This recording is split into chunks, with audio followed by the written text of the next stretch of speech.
सभी साथियों को नमस्कार, जय हिंद। आप सभी का स्वागत है आपके अपने परिवार अनुभव कैरियर एकेडमी पर। साथियों, जैसा कि आपको पता है कि अजिता जीएस फाउंडेशन बैच को 25 मई को ही एसीए द्वारा लॉन्च किया गया था, जिसमें हमारी हिस्ट्री, पॉलिटी, इकोनॉमिक्स यानी कि जीएस के अंतर्गत आने वाले सारे सब्जेक्ट्स की बहुत ही अच्छे से तैयारी कराने का एक दृढ़ संकल्प लिया गया था। साथियों, कुछ टेक्निकल ग्लिचेस की वजह से, चूंकि आपकी क्लासेस 1 तारीख से ही यानी कि 1 जून से ही स्टार्ट होनी थी, लेकिन कुछ टेक्निकल इशू आए जिसकी वजह से वो क्लासेस 1 तारीख से स्टार्ट नहीं हो सकी। लेकिन कोई बात नहीं, जो 6-7 दिनों की देरी हुई उसके लिए तहे दिल से पूरी टीम आपसे माफ़ी मांगती है।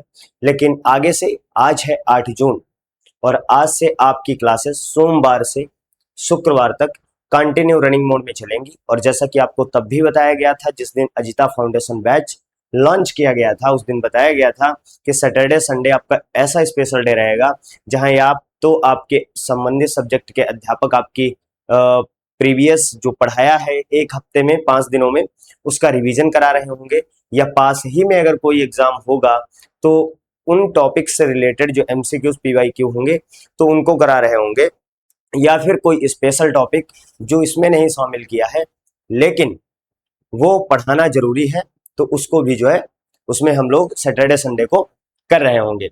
तो सबसे पहले हम बात कर लेते हैं जो अजिता जीएस फाउंडेशन बैच है, इसमें हमारा जो टाइम टेबल है उसके बारे में बात कर लेते हैं। देखिए, सबसे पहले आपको क्या करना है, आपकी करंट अफेयर्स की क्लास जो है वो मैं ही ले रहा हूँ और वो 7 से 8 आपकी क्लास चलेगी, ठीक है। फिर उसके बाद में तुरंत स्टैटिक जीके की क्लास त्रिवेदी सर आपको करा रहे होंगे और वो क्लास आपकी 8:30 से 9:30 बजे स्टार्ट होगी। फिर उसके तुरंत बाद ही पॉलिटी की क्लास होगी जो कि मैं स्वयं लेकर के आऊँगा और वो आपकी क्लास 9:30 से 11, 9:30 से 11 यानी कि 1.5 घंटे का समय इसलिए दिया गया क्योंकि हो सकता है कि कोई क्लास थोड़ी लंबी हो जाए और हो सकता है कि अगर कोई टॉपिक छोटा हुआ, हम कोशिश करेंगे कि किसी एक टॉपिक को हम एक ही बार में कवर कर रहे होंगे, चाहे हमको 1.5 घंटा लगे और फिर चाहे वो टॉपिक 40 से 45 मिनट में ही क्यों ना फिनिश हो जाए, ठीक है। उसके बाद में फिर एक अच्छा खासा गैप आपको मिलेगा और फिर आपकी क्लास शुरू होगी हिस्ट्री एंड ज्योग्राफी की। वो राघव सर आपके लिए लेकर के आ रहे होंगे और वो क्लास आपकी 5 से 6:30 बजे रहेगी। सेम कॉन्सेप्ट यही है कि राघव सर भी एक टॉपिक को एक क्लास में कवर करने का प्रयास करेंगे और हो सकता है कि कोई क्लास 1 से 1.5 घंटे की भी चली जाए और कोई क्लास 40 से 45 मिनट की ही रह जाए। और साथ ही साथ में राघव सर आपको जिस दिन चैप्टर आपका फिनिश होगा, मतलब कोई चैप्टर है उसमें 4 टॉपिक हैं, आपके चारों टॉपिक हुए, तो उस दिन राघव सर जो है आपके लिए 20 से 25 क्वेश्चन जो उस टॉपिक से, उस विशेष चैप्टर से आ रहे होंगे तो उनको भी लेकर के आ रहे होंगे। उसके बाद में बायोलॉजी की क्लास थोड़ी आपकी लेट शुरू होंगी क्योंकि अभी राघव सर थोड़ा व्यस्त हैं, लेकिन जैसे ही राघव सर अपनी व्यस्तता को खत्म करेंगे तो फिर 6:30 से 7:30 बजे आपकी जो है बायोलॉजी की भी क्लास ले रहे होंगे, ठीक है। तो ये तो हमारा टाइम टेबल रहा अजिता जीएस फाउंडेशन बैच का। इसका आप साथियों अगर चाहें तो स्क्रीनशॉट ले सकते हैं बड़े अच्छे से, ठीक है। अब फिर हम बात करेंगे अपना जो सिलेबस रहने वाला है, यानी कि पॉलिटी के जो अंतर्गत हम टॉपिक पढ़ने वाले हैं उनके बारे में हम सबसे पहले जान लेते हैं। देखिए, सबसे पहला जो टॉपिक हमारा है वो है भारतीय संविधान की विशेषताएं। हम ये जान लेंगे कि भारतीय संविधान की जो है वो विशेषताएं क्या हैं। फिर राज्य व्यवस्था व सरकार के अंग यानी कि प्रमुख अंग कौन से हैं वो हम पढ़ेंगे। भारत का संवैधानिक विकास, वैसे तो जो संवैधानिक विकास है वो माना जाता है कि 1773 से, लेकिन हम पढ़ रहे होंगे चार्टर एक्ट 1600 से, कि जब से ईस्ट इंडिया कंपनी का गठन हुआ वो भारत में आई, उसको भारत में 15 सालों का एकाधिकार दिया गया, तो वहां से ही चीजें शुरू हो जाती हैं क्योंकि एडमिनिस्ट्रेटिव जो भी ड्रामा शुरू हुआ वो यहीं से शुरू हो जाता है। तो यहाँ से लेकर के चार्टर एक्ट 1600 हो गया, चार्टर एक्ट 1726 हम पढ़ेंगे। उसके बाद ऐतिहासिक पृष्ठभूमि, ठीक है। अब ऐतिहासिक पृष्ठभूमि में हम क्या पढ़ेंगे कि एक तो कंपनी का शासन जो 1773 से 1858 तक रहता है। जब 1857 की क्रांति जिसमें मंगल पांडे ने क्या किया था, सैन्य विद्रोह किया था, उसके बाद में ये ताज को लगने लगा, यानी कि ब्रिटिश सरकार को लगने लगा था कि हाँ अब सारा भारत हमारे हाथों से जा रहा है। तो उस समय फिर कंपनी का शासन खत्म करके फिर 1858 से 1947 ताज या क्राउन का शासन यानी कि ब्रिटिश सरकार ने पूरा का पूरा एडमिनिस्ट्रेटिव पावर जो है अपने हैंड ओवर कर लिया था, वो हम पढ़ेंगे। फिर हमारी संविधान सभा के बारे में पढ़ेंगे कि कैसे गठन हुआ, कब पहली बैठक हुई, कितने सदस्य थे, उसमें आरक्षण कितना था, इन सारी चीजों पे बात करेंगे। फिर हो गई हमारी संविधान सभा की जो प्रमुख समितियां थी उनकी हम बात कर लेंगे। फिर भारतीय संविधान के स्रोत क्या हैं उनकी बात करेंगे। स्रोत का तात्पर्य यह है कि किस किस देश से हमने क्या क्या लिया, ये चीजें हम पढ़ रहे होंगे। फिर भारतीय संविधान की अनुसूचियां हम पढ़ेंगे और भारतीय संविधान के भाग भी जो है वो हम पढ़ रहे होंगे। ठीक है, फिर हम पढ़ेंगे प्रियम्बल यानी कि प्रस्तावना को। फिर आ जाएगा हमारे आर्टिकल्स यानी कि संघ व इसका क्षेत्र पढ़ेंगे, नागरिकता को पढ़ेंगे, मौलिक अधिकार, ठीक है, फंडामेंटल राइट्स, राज्य के नीति निर्देशक तत्व यानी कि डीपीएसपी, मूल कर्तव्य, फंडामेंटल राइट्स, राष्ट्रपति व भारत के सभी राष्ट्रपति के पढ़ेंगे, उपराष्ट्रपति, प्रधानमंत्री, संसद, लोकसभा, राज्यसभा। फिर जो विधेयक होते हैं कौन कौन से, कैसे विधेयक होते हैं, धन विधेयक कौन से होते हैं, वित्त विधेयक कौन से होते हैं, क्या सारे धन विधेयक वित्त विधेयक होते हैं और क्या सभी वित्त विधेयक धन विधेयक होते हैं, इन सारी चीजों पर हम चर्चा करेंगे। साधारण विधेयक हो गया, वित्त विधेयक हो गया, ठीक है। फिर उसके बाद में संविधान संशोधन विधेयक यानी कि जो महत्वपूर्ण संविधान संशोधन बिल आए उनके बारे में बात करेंगे। जो संसदीय समितियां गठित हुई सुधारों को लेकर के उनके बारे में बात करेंगे। फिर हम भारतीय न्यायपालिका की बात करेंगे, सर्वोच्च न्यायालय, शक्तियां व उसके क्षेत्रों के बारे में पढ़ेंगे और भारत के नियंत्रक व महालेखा परीक्षक यानी कि कैग के बारे में हम बात कर रहे होंगे। आर्टिकल 148 के तहत इनका गठन होता है। फिर राज्यपाल के बारे में जानेंगे, महाधिवक्ता, राज्य का महाधिवक्ता, विधानमंडल, उच्च न्यायालय, अधीनस्थ न्यायालय, ठीक है, और यानी कि जो डिस्ट्रिक्ट कोर्ट होते हैं, कुटुंब न्यायालय या परिवार न्यायालय, स्थानीय स्वशासन, पंचायत, नगर पालिका, केंद्र व राज्य के जो संबंध है उन पर चर्चा करेंगे, प्रशासनिक संबंध, केंद्र राज्य वित्तीय संबंध यानी कि केंद्र और राज्य के बीच में जो वित्तीय बंटवारा होता है वो क्या होता है, ठीक है। चलिए आगे बढ़ जाते हैं और फिर हम बात करेंगे कि संवैधानिक एवं वैधानिक जो संस्थाएं हैं और जो महत्वपूर्ण सुप्रीम कोर्ट द्वारा, आपको पता है कि जो सुप्रीम कोर्ट है यानी कि सर्वोच्च न्यायालय है वो एक अभिलेख न्यायालय है, यानी कि वो जो भी निर्णय देगा वो एक सबूत के तौर पर, एक साक्ष्य के तौर पर उसका प्रयोग किया जाएगा। तो इसके बारे में हम जो महत्वपूर्ण न्यायिक निर्णय है उनमें उनके बारे में जानेंगे। आयोग में देखिए निर्वाचन आयोग पढ़ेंगे, परिसीमन आयोग, वित्त आयोग, संघ लोक सेवा आयोग यानी कि यूपीएससी, इसके बारे में हम पढ़ेंगे, राज्य लोक सेवा आयोग, ठीक है, और राज्य भाषा, लोकपाल, अनुसूचित जातियों के लिए राष्ट्रीय आयोग, इनके बारे में, अनुसूचित जनजातियों के लिए राष्ट्रीय आयोग और राष्ट्रीय पिछड़ा वर्ग आयोग, ठीक है। फिर राष्ट्रीय मानवाधिकार आयोग, राज्य मानवाधिकार आयोग, राष्ट्रीय महिला आयोग, राष्ट्रीय अल्पसंख्यक आयोग, केंद्रीय सूचना आयोग, राज्य सूचना आयोग, केंद्रीय सतर्कता आयोग, केंद्रीय अन्वेषण ब्यूरो यानी कि सीबीआई, राष्ट्रीय आपदा प्रबंधन प्राधिकरण, भाषाई अल्पसंख्यक वर्गों के लिए विशेष अधिकारी और अनुच्छेद 21 की सीमा का विस्तार करने वाले न्यायिक निर्णय और ऐतिहासिक न्यायिक निर्णय व उनका प्रभाव भविष्य में क्या हुआ, इन सारी चीजों पर हम जो है अपनी पॉलिटी को इन टॉपिक्स के साथ में कवर कर रहे होंगे, ठीक है। तो साथ ही जो भी हमारी फाउंडेशन बैच की क्लासेस होने वाली है, चाहे हमारी पॉलिटी की क्लासेस हो, चाहे हमारी ज्योग्राफी की क्लासेस हो, चाहे यूपी जीके, स्टैटिक जीके से शुरू कर रहे होंगे त्रिवेदी सर और उसके बाद में यूपी जीके आपकी वो कवर करा रहे होंगे राघव सर। आपकी फिर से मैं रिपीट कर दूं कि आपकी जियोग्राफी से शुरू करेंगे और फिर हिस्ट्री आपको पढ़ाएंगे और फिर जैसे ही थोड़ा व्यस्त है वो, उनका समय उनको मिलेगा, वो जल्दी ही आपकी बायोलॉजी की क्लासेस भी स्टार्ट कर देंगे। ये मैंने आपको ब्रीफ कर दिया, टाइम टेबल दे ही दिया है, उसको सेव कर लें। अब हम इस क्लास में ज्यादा कुछ नहीं पढ़ेंगे, हम पढ़ेंगे भारतीय संविधान और भारतीय राज्य व्यवस्था। तो सबसे पहले तो हम समझते हैं कि आखिर जो भारतीय संविधान है क्या, यानी कि संविधान का अर्थ क्या है, ठीक है। हम सबसे पहले बात करेंगे कि संविधान जो है इसका अर्थ क्या है, ठीक है। देखिए संविधान को अगर हम इसका संधि विच्छेद करें तो ये हो गया सम और प्लस हो गया विधान, ठीक है। सम का मतलब होता है बराबर, बराबर या फिर समान या बराबर इसका अर्थ होता है, ठीक है। और विधान का मतलब होता है नियम या कानून, नियम या फिर कानून, ये इसका अर्थ होता है, यानी कि बराबर कानून, बराबर या समान कानून, ठीक है, ये हम याद रखेंगे। अच्छा, फिर हम जानते हैं जो संविधान की परिभाषा है वो क्या होती है, ठीक है। हम बात कर लेते हैं परिभाषा के बारे में।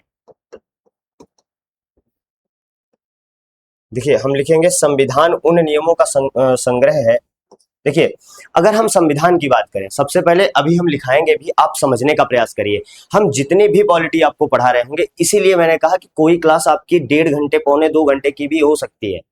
उसका कारण ये है कि हम आपको यहाँ पर लिखाएंगे तो जरूर ही जरूर, लेकिन उससे पहले उस चीज को समझाने का भरसक प्रयास करेंगे, ताकि आपको रट्टा न मारना पड़े, और जो हमारा निजी जीवन है, जो हम दैनिक जीवन जी रहे हैं, उससे रिलेटेड चीजों को समझाते चलेंगे, जिससे कि बड़ी आसानी से, मजे से, बिना बोर हुए आप इस सब्जेक्ट को पढ़ सकें। देखिए, अगर हम संविधान की बात करें तो संविधान है क्या?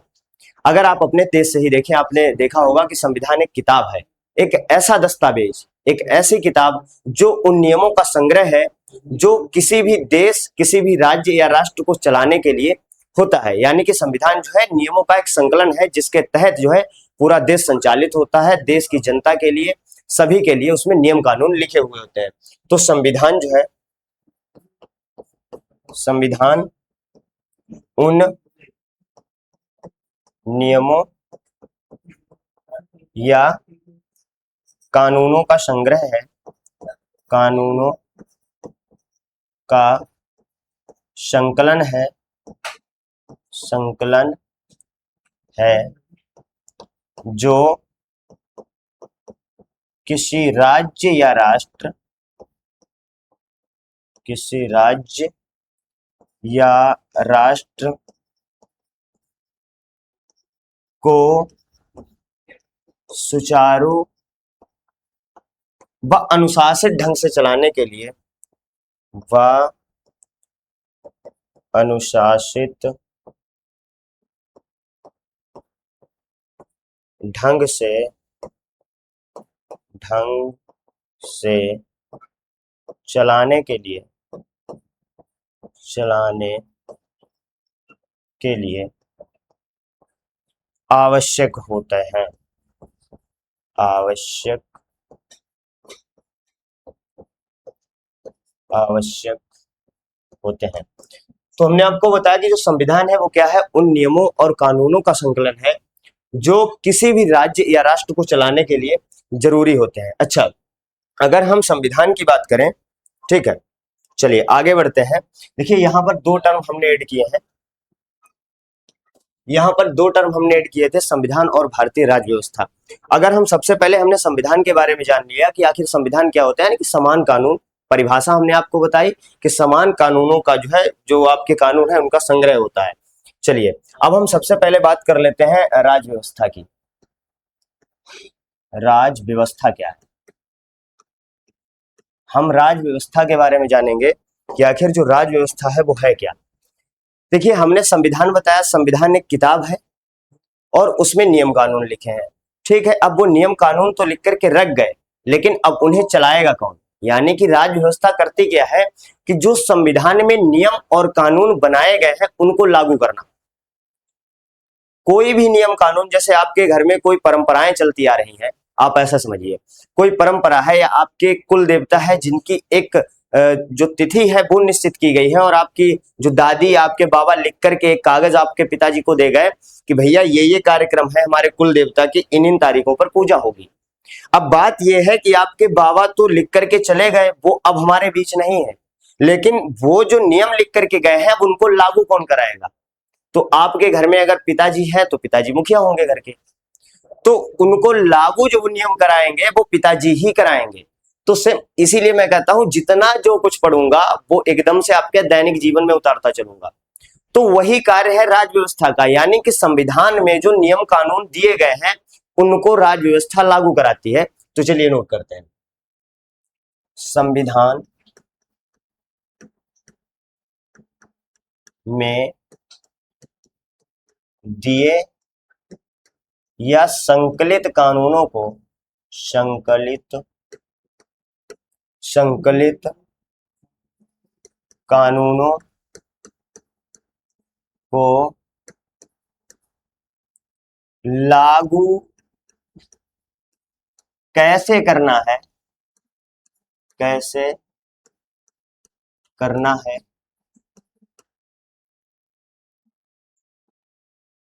वह राज्य व्यवस्था है। यानी कि भाई उन कानूनों को कैसे लागू करना है, या फिर हम दूसरी अथवा में एक परिभाषा लिख लेते हैं, अथवा संविधान को लागू कराना ही राज व्यवस्था कहलाता है। राज व्यवस्था कहलाता है। इतना हम जान लिया कि भाई संविधान क्या होता है, राज व्यवस्था क्या होती है। और मैं ये भी उम्मीद करूंगा कि आप लोग जो अपने नोट्स हैं वो अपने साथ में बनाते चलें, क्योंकि मैं यहाँ पर लिख रहा हूँ, इसकी बोर्ड पीडीएफ आपको हमारे टेलीग्राम ग्रुप पर मिल जाएगी। लेकिन मैं हमेशा प्रेफर करता हूँ एक अच्छे एस्पायरेंट के लिए, एक अच्छे बच्चे के लिए जो सरकारी नौकरी की तैयारी कर रहा है, वो अपने नोट्स स्वयं बनाए, क्योंकि वो उनको अपने हिसाब से उसको रेडी करेगा, अपने हिसाब से उसको डिजाइन करेगा। इसलिए जब वो पढ़ रहा होगा तो उस समय उसको मन भी लगेगा और उसको बेहतर तरीके से चीजें समझ में भी आएंगी। अच्छा, अब तो ये तो बात हो गई कि भैया आपने समझ लिया कि संविधान होता क्या है, और फिर ये भी समझ लिया कि राज्य व्यवस्था क्या होती है। अब आपके मन में एक प्रश्न उठेगा कि आखिर संविधान के कार्य क्या है, संविधान की जरूरत हमें क्यों पड़ी। तो ये हम जान लेते हैं कि संविधान के कार्य।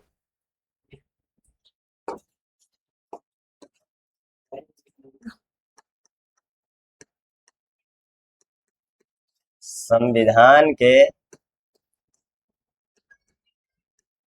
कार्य, इसके बारे में जो है हम बात करेंगे। देखो, पहला कार्य संविधान का क्या है कि वो कुछ ऐसे नियम बनाए जिसमें सरकार और जनता के बीच तालमेल बना रहे। फिर वो ऐसे नियम बनाए जिसमें सरकार की सीमाएं हो। भाई ऐसा नहीं है कि कुछ ऐसे नियम कानून बना दिए कि जिसमें सरकार निरंकुश हो गई, उसको जनता से लेना देना ही नहीं है, यानी कि तानाशाही चल रही है। फिर उसमें ऐसे नियम बनाए जिससे सरकार जो है उन नियमों के द्वारा लोगों की आकांक्षाओं को पूरा कर सके और उनका कल्याण कर सके। तो चलिए लिखते हैं। सबसे पहला मुख्य कार्य यह है कि सरकार व जनता के मध्य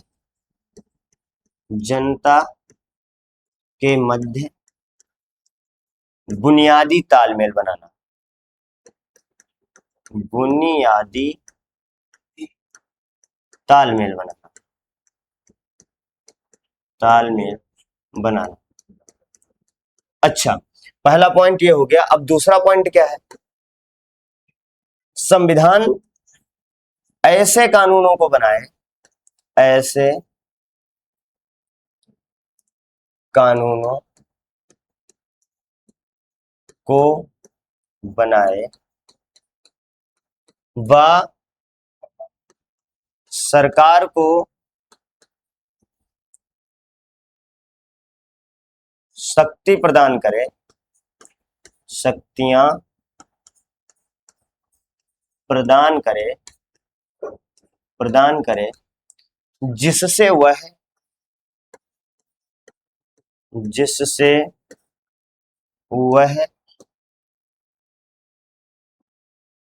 जनता की आकांक्षाओं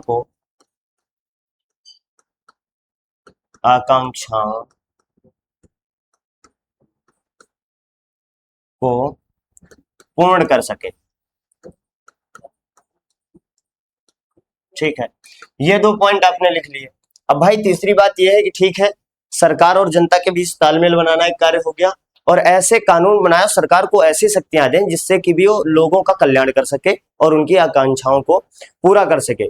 तीसरा महत्वपूर्ण कार्य क्या है कि वह सरकार की सीमाओं को तय करे और ये सुनिश्चित करे कि सरकार को इतनी शक्ति प्राप्त करा दी जाए कि जिससे किसी भी भेदभाव, चाहे वो धर्म के आधार पर भेदभाव हो, चाहे वो जाति के, चाहे रंग के आधार पर भेदभाव हो, चाहे स्थान के आधार पर भेदभाव हो, उस बिना भेदभाव के लोगों को न्याय दिला सके। चलिए नोट करिएगा तीसरा पॉइंट, संविधान यह सुनिश्चित करता है, संविधान यह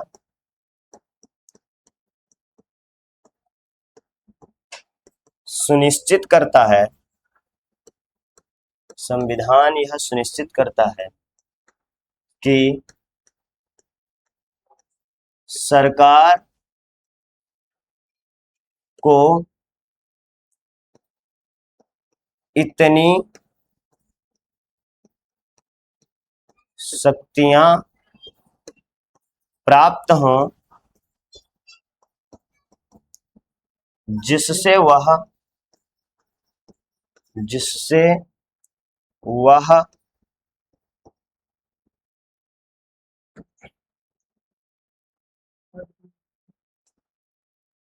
जिससे वह लोगों में बिना भेदभाव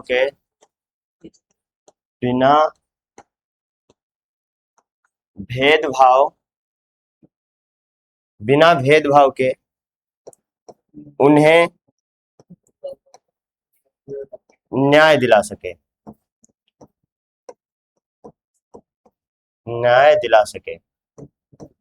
अच्छा, यहां पर तो हमने अपने 3 पॉइंट्स के अंतर्गत बात कर ली कि भाई ठीक है, बुनियादी तालमेल बना दिया सरकार जनता के बीच, ऐसे कानून बना दिए जिससे कि जनता का कल्याण सरकार कर सके, इतनी पावर दे दी। फिर एक और पावर दे दी कि किसी भी व्यक्ति के साथ जन्म, स्थान, रंग, धर्म, जाति, किसी के आधार पर भेदभाव ना हो सके और उसे सामाजिक न्याय मिल सके, समाज में न्याय मिल सके। ये कर दिया। अब ये तो शक्तियों की बात हो गई। ये भी तो हो सकता है कि सरकार को ऐसी शक्तियां दे दी जाएं जिससे वो तानाशाह बन जाए, उसको जनता से कोई मतलब ही नहीं है।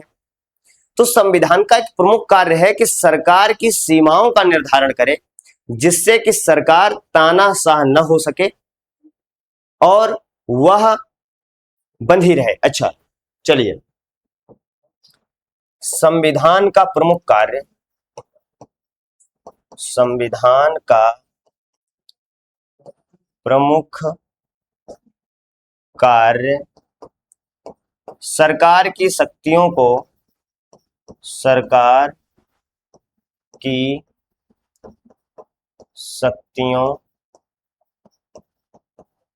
सीमित करना भी है।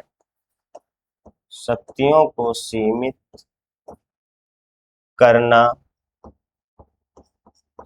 करना है जिससे वह निरंकुश न हो सके, निरंकुश न हो सके। अच्छा, इसका सटीक उदाहरण कौन से देश हैं? लोकतांत्रिक देश इसका सटीक उदाहरण है। कैसे है कि भाई लोकतंत्र में क्या होता है कि अगर देखा जाए तो जो सीधे कमान होती है सरकार की वो जनता के हाथों में होती है। यानी कि भारत की ही अगर हम बात करें तो 5 साल बाद, हर 5 साल में लोकसभा के चुनाव होते रहते हैं, राज्यों में विधानसभा के चुनाव होते रहते हैं। तो उसमें क्या है कि एक भय व्याप्त रहता है संबंधित सरकार में, मौजूदा सरकार में, कि अगर हमने ज्यादा निरंकुशता दिखाई, अगर ज्यादा ही अति मचाई, ज्यादा ही बदतमीजी की, तो 5 साल बाद यही जनता जिसने हमें इस गद्दी पर बिठाया है या कहें सरकार में जो जनता लाई है वो हमको तुरंत उठा करके बाहर फेंक सकती है। वो चाहे किसी भी राज्य की बात हो या फिर चाहे भी वो केंद्र सरकार की बात हो, दोनों में यही होता है। तो संविधान, भारतीय संविधान इसका बड़ा प्रमुख उदाहरण है कि वहां पर आप तानाशाही नहीं कर सकते। जिस दिन जनता को लगा उसी दिन आप नीचे होंगे, जमीन में होंगे और फिर साइड में विपक्ष की कुर्सी पर भी बैठने के लायक नहीं रहेंगे, जैसा कुछ सरकारों का हुआ भी है। ठीक है, तो ये चीजें हम ध्यान रखेंगे। तो इतना हमने जाना। अब हम बात करेंगे कि आखिर संविधान होते कितने प्रकार के हैं। आपके मन में प्रश्न होगा, ठीक है संविधान भाई ऐसा है, आपने कहा कि भारत का संविधान है, ये यहां ऐसा है, क्या ऐसा हर जगह है? नहीं, ऐसा हर जगह नहीं है। हर देश का संविधान लिखित नहीं है, अलिखित संविधान। अगर हम बात करें कि संविधान कितने प्रकार के होते हैं, तो लेखन के आधार पर जो संविधान होते हैं वो 2 प्रकार के होते हैं। कौन कौन से? एक तो हो गया लिखित संविधान और एक हो गया अलिखित संविधान। अब आपके मन में बच्चों प्रश्न ये होगा कि भाई लिखित और अलिखित क्या है? वो स्पष्ट ये करता है कि लिखित संविधान लिखे होते हैं और अलिखित संविधान लिखे हुए नहीं होते हैं। तो आपके मन में प्रश्न आया होगा, लिखित संविधान क्या पूर्णतया लिखित होते हैं? और क्या अलिखित संविधान पूरी तरीके से अलिखित होते हैं? तो ये विशेष बात ये है कि जो लिखित संविधान होते हैं वो अधिकतर, यानी कि उनका अधिकतर भाग जो होता है वो लिखा हुआ होता है और छोटे मोटे चीजें प्रथाओं पर चलते हैं। अच्छा, दूसरी चीज ये है कि अलिखित संविधान क्या होता है, इसमें अधिकतर भाग जो होता है वो अलिखित होता है। और ध्यान देना साथियों कि अलिखित संविधान को ही विकसित संविधान यानी कि डेवलप कॉन्स्टिट्यूशन कहा गया है, क्योंकि जो अलिखित संविधान है वो प्रथाओं के आधार पर चलता है। तो साथी अब हम जानेंगे, यहां पर एक प्यारी सी स्केच डालेंगे और हम लिख रहे होंगे क्या कि संविधान के अंग यानी कि संविधान के प्रकार हम स्केच डालेंगे। संविधान के प्रकार ये हम स्केच डाल रहे होंगे, ठीक है। सबसे पहले हम लिखेंगे लिखित संविधान, लिखित संविधान, और फिर दूसरे होते हैं अलिखित संविधान।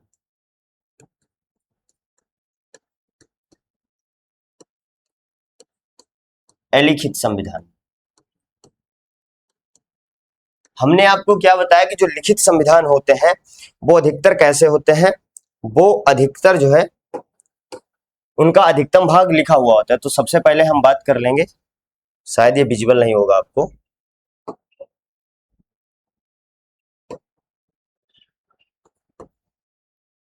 लिखित संविधान।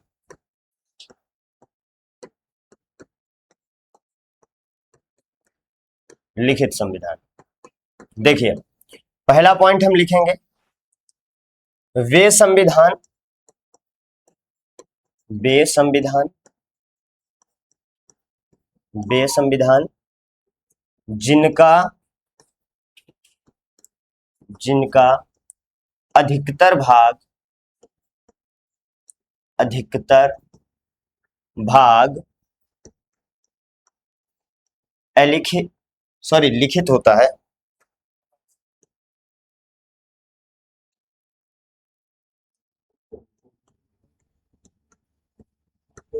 लिखित होता है, ठीक है। हाँ, एक और पॉइंट इसमें नोट करेंगे, लिखित संविधान के, लिखित संविधान, संविधानों के निर्माण या लागू होने की, लागू होने की निश्चित, की निश्चित तारीख होती है, निश्चित तारीख होती है।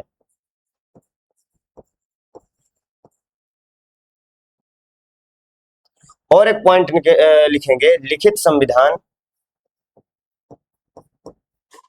लिखित संविधान जिन राज्यों, जिन राष्ट्रों या देशों में होता है, राष्ट्रों में होता है, वहां लोकतांत्रिक शासन होता है, लोकतांत्रिक शासन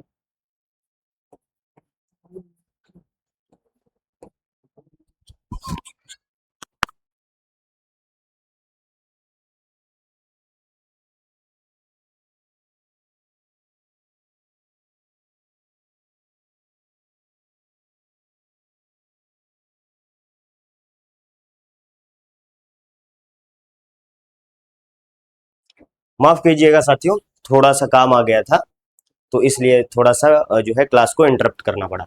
तो हमने आपको लिखित संविधान के बारे में क्या बताया कि इनका अधिकतर भाग लिखित होता है। दूसरा बताया कि लिखित संविधानों के निर्माण या लागू होने की निश्चित तारीख होती है, और लिखित संविधान जिन राष्ट्रों में होता है वहां लोकतांत्रिक शासन होता है। अभी हम आपको लास्ट में समझाएंगे, सबसे पहले नोट से लिख लेते हैं और अब स्केच हम डाल लेंगे इसके एज हमको डालनी है क्या, इसके एज हम डालेंगे अलिखित संविधान।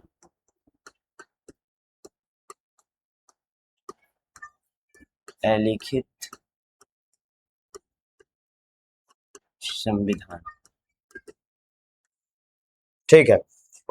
अब अलिखित संविधान के अंतर्गत हम क्या डालेंगे, अलिखित संविधान में हम लिखेंगे इनका अधिकतर भाग अलिखित होता है, इनका अधिकतर भाग अलिखित होता है,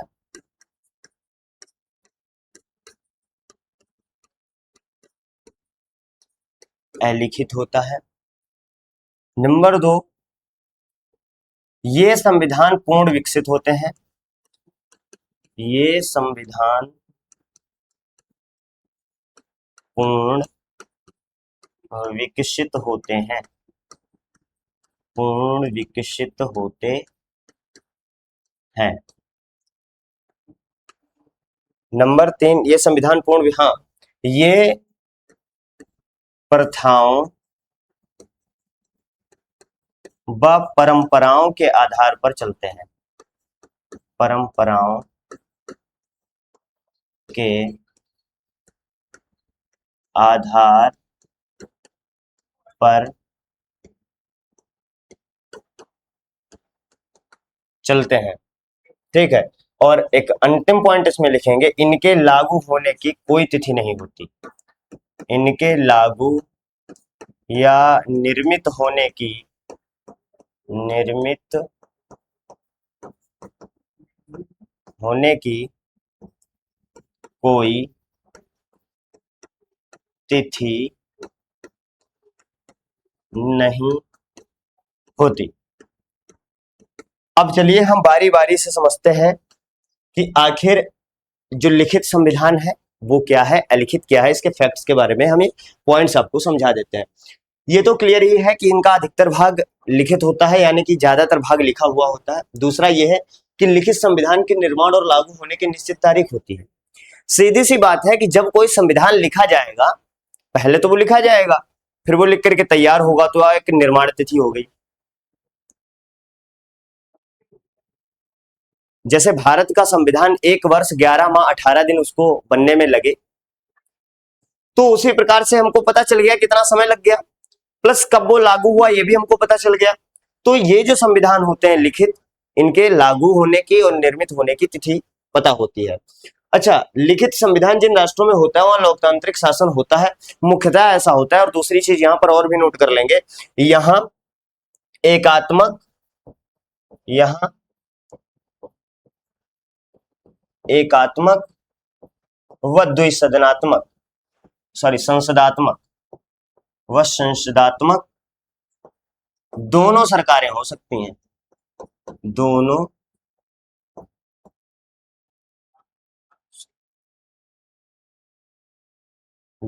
सरकारें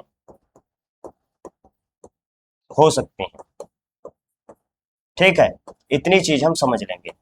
अब सबसे बड़ी बात जो आती है, आपके कंफ्यूजन का कारण जो बनेगा वो बनेगा अलिखित संविधान। आप कहेंगे कि भैया जब उसमें कुछ लिखा ही नहीं है तो वहां की सरकार कैसे चलेगी, क्योंकि आपने तो परिभाषा दी कि संविधान भाई ऐसे नियमों और कानूनों का संग्रह है जो किसी भी देश को सुचारू व अनुशासित रूप से चलाने के लिए जरूरी होते हैं, ये आपने बता दिया। लेकिन बात यह है कि जब इसका कुछ लिखा ही नहीं रखा है तो काहे का संविधान और काहे की सरकार और काहे के नियम, तो ये आपको मैं समझाता हूं। पहले तो फैक्ट की बात करते हैं कि अधिकतर भाग अलिखित होता है, संविधान पूर्ण विकसित होता है और प्रथाओं व परंपराओं के आधार पर चलता है। ये पॉइंट आप नोट करिएगा और यही आपको समझा देगा कि आखिर ये अलिखित क्यों होता है। अब समझिए आप बात को। पहले तो जो हमने लिखित की परिभाषा बताई तो हमने कहा आपके कुछ नियम कानून थे जो आपके बाबा जी लिख करके चले गए और वो सौंप गए, और उन्हीं के आधार पर जो आपके अग्रिम मुखिया बने आपके पिताजी, वो उसके आधार पर चलने लगे। अब दूसरी चीज क्या है, हम दादी को लेकर के आते हैं। बहुत सी ऐसी परंपराएं हमारे घर में होती हैं जो कहीं पर भी उनका मतलब लिखित कोई भी प्रमाण नहीं होता है, वो हमारी परंपराओं के आधार पर, हमारी प्रथाओं के आधार पर चलते चले आते हैं कि शादी होगी तो उसमें कौन कौन सी परंपराएं निभाई जाएंगी, बहू जब घर में आएगी तो कौन कौन सी रस्में निभाई जाएंगी, बेटी की शादी होगी तो विदाई के समय कौन कौन से ऐसे कार्यक्रम होंगे, कौन कौन सी ऐसी रस्में होंगी जो निभाई जाएंगी। क्या ये आपकी किसी भी किताब में लिखा हुआ रखा है? क्या आपकी दादी, आपकी परदादी या आपके 3-4 पीढ़ी पहले के पूर्वज कुछ भी लिख करके गए? नहीं लिख करके गए। लेकिन क्या वो परंपराएं आप भूले? नहीं भूले।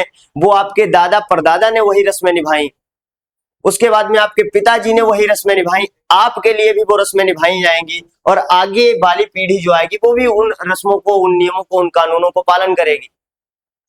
तो इसीलिए इनको क्या होता है कि इनको पूर्ण विकसित माना जाता है, क्योंकि आवश्यकता ही नहीं है भाई। एक ऐसे आप समझिए, आप ही कोई बच्चा होता है कि ये अभी विकसित नहीं है, इसको ऐसा करो, एक लेक्चर लिख करके दे दो, ये देखेगा और पढ़ देगा, तो वो क्या है, आप कहते हैं वो पूर्ण विकसित नहीं।